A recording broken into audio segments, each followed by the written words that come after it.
What's up, guys? It's RJ Engel here with Team Hunt 365, and we've been steamrolling through turkey season, having good luck, having bad luck, getting on birds, getting slipped up by birds.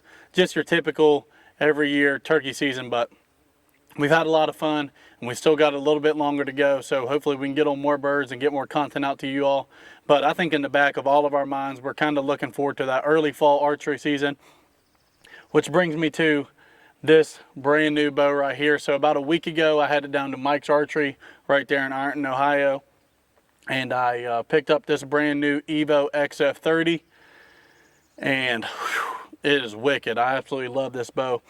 I've got it out in the backyard and shot it a couple times. I haven't really been able to completely, dial it in and get a sight tape going and all that, just with turkey hunting and school and work and all that. But I'm just going to go over kind of a quick review of this bow, how I set it up, kind of the reasoning behind why I set it up, and just kind of explain to y'all, my bow setup going into 2022. So again, super excited about this bow, and let's get to it.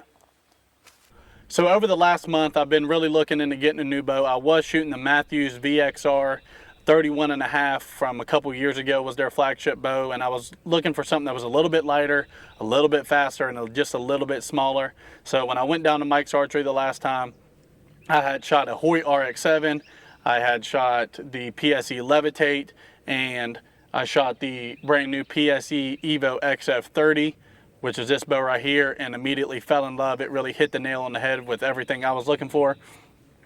This bow right here has the new E2 cam, which is just a little bit different than the original Evolve cam. It's going to be a little bit more aggressive on the draw cycle. If you're looking for smoothness, I would say that you would definitely want to go with the Evolve cam. It's a lot smoother draw cycle. But with the new E2 cam, with that little bit more aggressiveness, you're going to get a little bit more speed out of it too. So I'm going to go ahead and read off the specs to you just so I don't get them wrong. Brace height on this bow is 6 7/8 inches.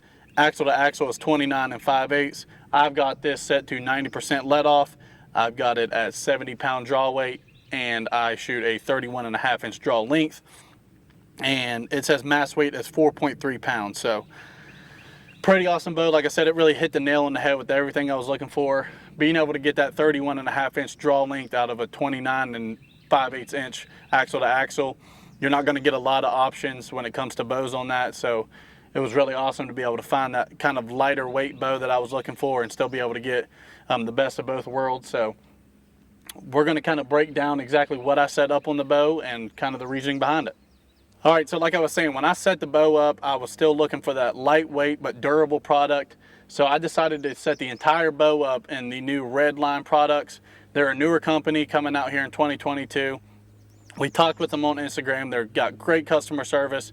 They're definitely there for emails on any questions you have about their products. We actually have no affiliation with them at this time, but I was super excited to get my hands on their products and try it out. So I decided to put the whole bow set up in the new Redline. So to start, I went with the Redline RL3 5-pin sight. This is a dovetail sight. This is actually going to be my first year ever shooting a dovetail sight, so I'm super excited to keep working with that and finally get a sight tape going. As of right now, I've only dialed it into 20 yards because I've been scrambling trying to get a bird with my bow, so I'm not even going to shoot past 20 yards at a turkey anyway, so kind of just got it dialed into 20 yards. And then during the summertime, when I get a little bit more time, I'll create a sight tape and do all that for going into whitetail season. So like I said, it was originally a 5-pin. I took one out and made it a 4-pin. I'm not a huge fan of having a real clustered sight bracket. So like I said, took one out, and it's now a 4-pin slider dovetail. Super excited about that. It's a very, very awesome sight. Moving on, I went with the RL1 Redline stabilizers. I got a 10-inch on the front, side bracket with a 6-inch stabilizer on the back. The reason I went with a sidebar is because when I set my bow up, I want it to be set up for all situations, whether it's turkey hunting, whitetail hunting out of a tree stand, or if I go out west on an elk hunt, or I go up to the Dakotas on a mule deer hunt, anything like that. I want to have my bow be able to set up for all situations. So I went with the sidebar in case I want to shoot with the quiver on. I can run that sidebar and kind of offset the balance. Or if I want to take it off, I can also shoot with the sidebar off. It's queasy, it's quick and easy on and off, very quiet, so you can kind of do it in a hurry if you need to. Then I went with the Redline 6 arrow quiver, lightweight, sleek design, really low profile, and it's quiet on and off. It attaches right here to the sight bracket, and that's also very important to me in a quiver, is I want it to be quiet. There is nothing more annoying than when you pull your bow up in the tree stand, you're trying to get everything ready, and it sounds like you're up there clanking wrenches together. I like to be as quiet as possible. So again, one little lever, pull it up, quick and easy, on and off, and when it's on there and locked on, it's not going anywhere. And it can hold 6 quivers, so if you can't get it done in 6, you probably should just go ahead and put your bow up for the rest of the year. Moving on, I went to the new Hamskea Epsilon rest. My first year shooting a Hamskea. I've always been a QAD guy, but this year I decided to completely change my whole setup, so I went with the new Hamskea Epsilon rest, and it's actually my first year ever shooting a limb-driven rest as well, so kind of takes a little bit of getting used to, but nothing too much. Moving on, I went with the Bowmar nose button and the Bowmar grip tape, which is 2 things that I had on my previous setup on my Matthews. So absolutely love those products. The grip tape is 100% awesome in my opinion.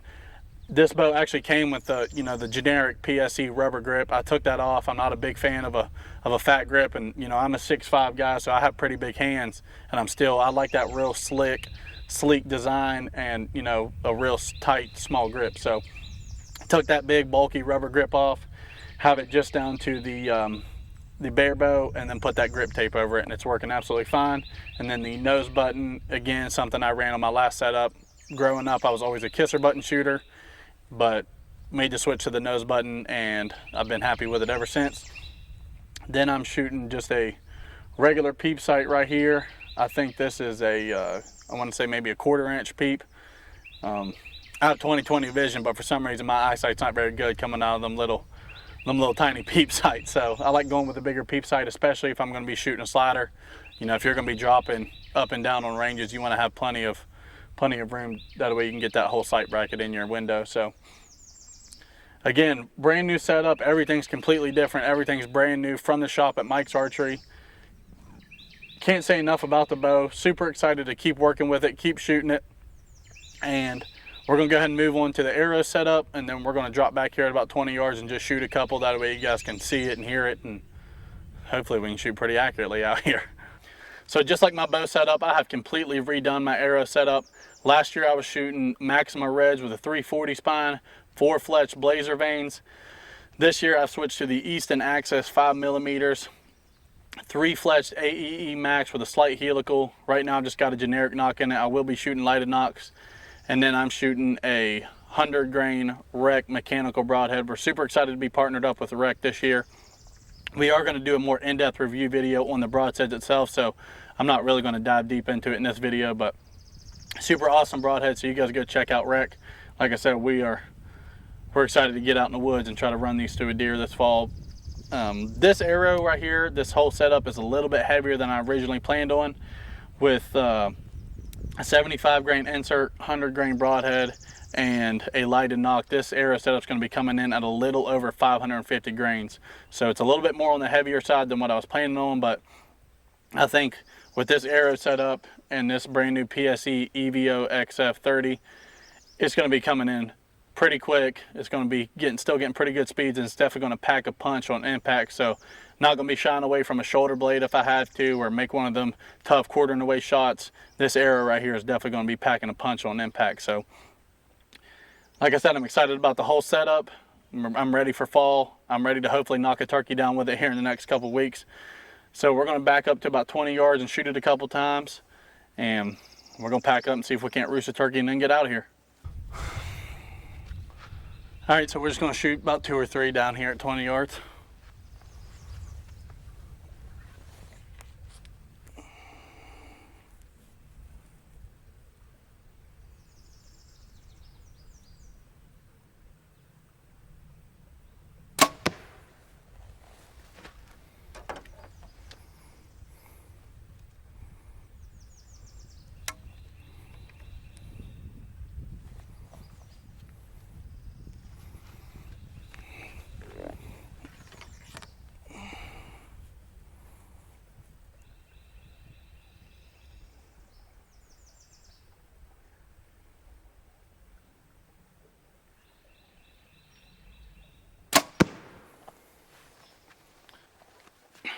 That's a dead turkey or deer or elk or anything in 20 yards.